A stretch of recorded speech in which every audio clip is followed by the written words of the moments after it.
In this video, we're going to talk about what is an enzyme, and we're going to learn how we classify different enzymes depending on the type of reactions that they catalyze. So an enzyme is a protein. It's a class of proteins that participates in chemical reactions. And what they specifically do is they behave as biological catalysts, meaning they are able to speed up the rate of a chemical reaction, and it is not consumed in the process. So what this means is that once it participates in speeding up a reaction, it can go ahead and then speed up another reaction since it wasn't consumed. So here's an image of an enzyme, and I'm showing you some keywords here that we use to talk about the enzyme and how it participates in a reaction. So the substrate here is going to be one of the reactants in the chemical reaction that it is speeding up. So this substrate is going to be part of the reactants, and then these reactants are going to bind to your enzyme shown here in blue, and they're going to specifically bind to the active site. So the active site on an enzyme is the region on your protein that is going to recognize the reactant in your reaction. And that is what is being shown here. So instead of saying reactant, I will call this a substrate because that is how we refer to a reactant when it is part of an enzyme complex. So here I have an enzyme substrate complex. What this means is I have an enzyme, and to it, the substrate is bound in the active site. So the enzyme will go ahead and bind the reactant in the active site, and then the chemical reaction will proceed so that then the products are released from the enzyme, and the enzyme can then be reused again to bind another substrate or another reactant. It'll bind another substrate and then carry out the reaction again. So notice how the products here, basically what this cartoon enzyme did here is it broke the bond between the green spheres and the red spheres, where initially when they were substrates, they were linked together, then they bound the active site, and then they were able to be released individually. So this means there was some sort of bond cleavage in this reaction in which the enzyme participated. Enzymes have a few other features that are important for their function. So enzymes are said to be very specific, or that they show high specificity. What this means is that the enzyme can recognize either a specific substrate, so it can be very specific to just a single reaction, meaning there's only a particular substrate that it will recognize and bind to the active site, or enzymes can catalyze a particular type of reaction, meaning the substrates can look a little bit different from each other, but they will always carry out the same peptide bond cleavage, for example. Okay, so that would be an enzyme participating in a class of reactions. Okay, so enzymes are very specific, and this is important for function because you don't want the enzymes in your body to just be carrying out any reaction that they want. You want them to carry out the specific reactions for which that enzyme is needed, okay, because all the reactions in your body need to happen at certain time. Enzymes can often require a cofactor as well. Cofactor is defined as a metal ion. So a cofactor can be a metal ion or a non-protein organic molecule, such as vitamins, for example. And these are considered cofactors when they are needed for an enzyme catalyzed reaction to occur. So what this means is that metal ions, which we consume in our diet, this is why we need little ions like magnesium and sodium and so on in our diet in order to be able to supply those metal ions in these type of enzyme catalyzed reactions. And enzyme catalyzed reactions are going to be pretty much everything that is involved in metabolism. So we use vitamins and metal ions in order as cofactors in order to be able to give the enzyme its function. So in other words, the enzyme cannot catalyze a reaction if it doesn't have these cofactors. Not all enzymes need cofactors, but many of the coenzymes in metabolism, as we will see in the next unit, they will require cofactors. Lastly, the enzyme names, you're going to see that they generally end in ASE or ACE. So oftentimes, just from the name alone, you can tell whether you're dealing with an enzyme. All right, so now that is what an enzyme is. That is what it does. An enzyme, again, is just it's a particular class of proteins, and these enzymes are going to participate in the chemical reactions that occur in your body. Now, these enzymes, there are many, many enzymes in the body, but they are classified into 6 broad classes. Those 6 broad classes are then further classified into subclasses based on more specifically what they do in the chemical reaction. So we are going to go through every single one of these these 6 classifications just to see how it is that we would assign a particular reaction, or we would assign a class of enzymes to a particular reaction. So we're going to look at all of these, and then I will point out when we are encountering the subclasses, just to get you guys to see how the subclasses play into the classification. But for our purposes, we are going to be concerned with being able to just identify, given a chemical reaction, the main 6 categories shown here on this table. So let's start going through each one. All right, we have oxidoreductases. This broad class of enzymes is going to specifically catalyze oxidation reduction reactions. So what this means is that when a substrate is oxidized or reduced, again, my substrate here in this chemical reaction that I'm showing you, the substrate will be pyruvate. This is going to be one of the molecules that works in metabolism. So when a substrate is either oxidized or reduced, oftentimes you will need a coenzyme. Okay, the coenzyme is a type of cofactor. So the coenzyme is going to be a cofactor that is an organic molecule, for example. Whereas you can have metal ions, as just mentioned, that's also a cofactor. We don't call metal ions coenzymes. We will call them cofactors. All right, so the coenzyme here is required in order for your substrate to be oxidized or reduced. So if we look at our chemical reaction, the first thing you want to look at is what functional groups are in your reactants, and then what transformation is happening to the products. So we see here that we have these carbonyl groups here, and then when we undergo this reaction, you're going to see that this carbonyl group has been reduced, meaning we have reduced the number of carbon-oxygen bonds, or we've increased the number of carbon-hydrogen bonds. This is what it means to be reduced. Reduced is the opposite of oxidation. So if we were to go in the reverse order, this carbon oxygen bond here, there's only one right now. If we go in the reverse order, now we would have 2 carbon oxygen bonds that would be oxidized or oxidation. So because we're going in this direction, where the carbon oxygen double bond is being broken and now replaced with hydrogens, this is classic reduction reaction.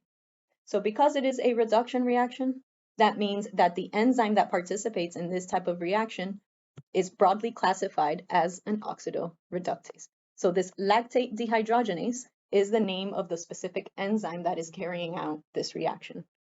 Okay, so oftentimes you will see the name of the enzyme written over this arrow, pretty similarly to how we have been drawing the catalysts.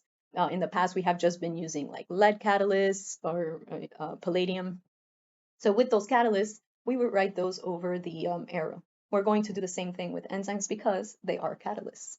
Okay, so lactate dehydrogenase, that ASE ending is telling you it's a type of enzyme.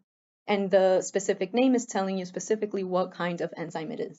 But from just looking at the reaction, we know that lactate dehydrogenase must be a type of oxidoreductase. As shown in that table that I showed you previously, these oxidoreductases are subclassified, and they'll be subclassified depending on the type of details involved in the chemical reaction. So you can further classify them into these 3, which we will not go into in this video. All right, now let's talk about transferases. Transferases catalyze the transfer of a group from one molecule to another molecule. Okay, so let's inspect this chemical reaction here. So we have alanine, which is an amino acid, and we have alpha-ketoglutarate. This is going to be another molecule that we're going to find in metabolism. All right, so when we look at alanine, what we're going to see is that this carbon has been, this NH3 on this carbon has been replaced with this carbonyl group here. And that carbonyl group came from this other molecule, which now has the NH3. So this carbonyl and this NH3 group basically swapped places. And that is what we mean by a transfer of a group from one molecule to another molecule. So what this means is that the class of enzymes that would carry out this type of reaction would be called a transferase. So this means that alanine transaminase, that ASE ending tells me this is an enzyme, alanine transaminase is a type of transferase enzyme. And you're going to see that transferases are subclassified into transaminases, as this name says here, which within the name you can see that the name amine is in the name of this enzyme, And so we use that specifically to refer to when the amino groups are transferred. We use the word kinases to refer to the transfer of phosphate groups. So phosphate groups is another type of group that can be transferred in your reaction. So just notice the point of the subclassifications here is just for you to recognize that the subclassifications are made based on a more specific type of reaction that they are carrying out. But both transaminases and kinases belong to the broader class of transferases, because what they both have in common is that they swap groups around. The specific groups that they swap, of course, will be different. Now let's talk isomerases. So with transferases, we talked about the transfer of a group from one molecule to another molecule. So this transfer has to happen between two different molecules. Transferases are often confused with isomerases. Okay? The difference here is that an isomerase will catalyze the conversion of one isomer to another. And the reason sometimes these are confused is because of the following. Let's inspect this chemical reaction. So we're going to focus on this little group here because we're going to see that this OH group, so if we number these carbons, I'm just going to number them to make it easier to talk about. 1 and 2, this is carbon 1 and carbon 2. You're going to see that the OH group here, that is now on carbon 1, gets swapped over to carbon 2, and then this carbonyl group that was here, this double bonded oxygen, will now go to carbon 1 in the product. Okay. While you can look at this as a transfer, it's not quite a transfer because it's not between two molecules. So in order for it to be a transferase, it has to be between two different molecules. Here, what I've done is I've rearranged my molecule, which by definition, I've rearranged the functional groups in my molecule, which by definition creates an isomer. So that is why we call this an isomerase class of enzymes. So triose phosphate isomerase is the name of the specific enzyme that will carry out this reaction. So what this means is that triose phosphate isomerase is a type of isomerase enzyme. Okay, so that is all for that one. All right, let's talk hydrolases. Hydrolases are going to catalyze hydrolysis reactions, like the name implies. Okay? And again, recall that hydrolysis is the cleaving of bonds with water. So we've already seen this several times when we have esters and also when we have amides, as we do in proteins and peptide bonds. Those are cleaved by hydrolysis reactions. And so that means that in the body, when those are being digested, meaning they're being cleaved, that is happening with the class of enzymes called hydrolases. So let's inspect this reaction here. So again, we locate the bonds that are going to be cleaved. We see that we have water here, and then we see that our reactant here is going to be, the bonds are being cleaved here, these red bonds that are highlighted, those ester bonds are being cleaved, and so we are left with our glycerol molecule and fatty acids. The enzyme that carries out this reaction is the enzyme called lipase, but it is a type of hydrolase reaction. Okay. Hydrolases are subclassified into lipases because, again, they hydrolyze lipids. Proteases, as the term might suggest, it hydrolyzes proteins. And then nucleases, they're going to hydrolyze nucleic acids, so DNA and mRNA. Okay. Now let's look at lyases. This is probably one of the most challenging ones to recognize by just inspection of the chemical reaction. So lyases are going to catalyze the addition of a molecule to a double bond. So you can have an addition reaction to the double bond, or it can be the elimination of groups, which will create new double bonds or rings. So the reason lyases can be a little bit complicated to detect is just because there's a lot of variety in the type of chemical reactions that the group of lyase enzymes can participate in. So I will show you some examples when we apply all this information in a couple of different ways that a lyase chemical reaction will show up. Okay, yes, they are subclassified into further names depending on what they do, but we will not be concerned with identifying those subclasses. What we're interested in doing is classifying the main class of lyase.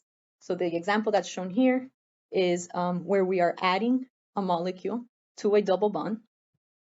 So this means that I have my alkene here, is a double bonded substrate, and then I'm going to be adding water across this double bond because that double bond has disappeared in my product. And further, I have OH and H added to each of the carbons that used to be involved in my double bond. So this is a classic addition reaction to a double bonded carbon. Right. Liases are different from ligases. So the types of chemical reactions that they participate in are very different. The names are sometimes is what is confused. So liases does not have a G in it. Ligases does. And what ligases do is they ligate or bring together two different molecules. So that's a way you can try to remember that. All right, so ligases catalyze bond formation, so they will be creating bonds. So that means you need at least two molecules in your reactants. So they're going to catalyze bond formation accompanied by energy release from a separate hydrolysis reaction. Okay, so what does this mean? Well, it turns out that when you create bonds, it is actually very energetically costly. It takes energy to create bonds. So what this means is that when an enzyme is trying to create bonds between two different molecules, it's going to need some energy to do that. And that energy is often provided in the body through ATP. You may have heard or you may be familiar with ATP, which is currently referred to as an energy molecule. And the reason it's referred to as an energy molecule is because when you go from ATP, which is adenosine triphosphate, to ADP, which now has one less phosphate, that means a phosphate group was cleaved off. And when that phosphate group is cleaved off, that releases energy. And then that energy that's released from cleaving that phosphate from ATP, that energy that's being released is going to be used to make the new bond between, in this example, pyruvate and carbon dioxide. So if we look at our products, we're going to see that pyruvate was actually turned into oxaloacetate. So if we see here, this part of my new product, this is where the CO2 was ligated to my previous pyruvate.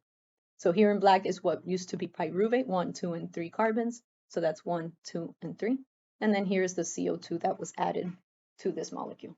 Again, adding this CO2 molecule to what used to be pyruvate is only possible if you simultaneously hydrolyze this ATP and convert it to ADP.